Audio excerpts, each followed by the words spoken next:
अंकिताचा मी बहुत बड़ा फॅन आहे आणि ना अंकिताला मी बिग बॉस आणि मी भाऊला सांगणार तिकडे जाऊन की भाऊ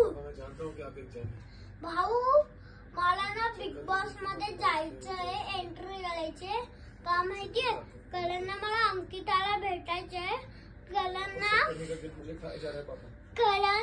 ती माझी गावची आहे, कोकण मालवणची, म्हणून मला भेटायचं आहे दोन, एक निकी तांबोळी आणि अंकिता वलावकाची. निक्की तांबोळीला कशाला भेटायचंय? निक्की तांबोळीला सांगायचं आहे बॅड वर्ड नको यूज करू. तुला नाही आवडत अंकिताला कशी बोलते म्हणून? मम्मा जेव्हा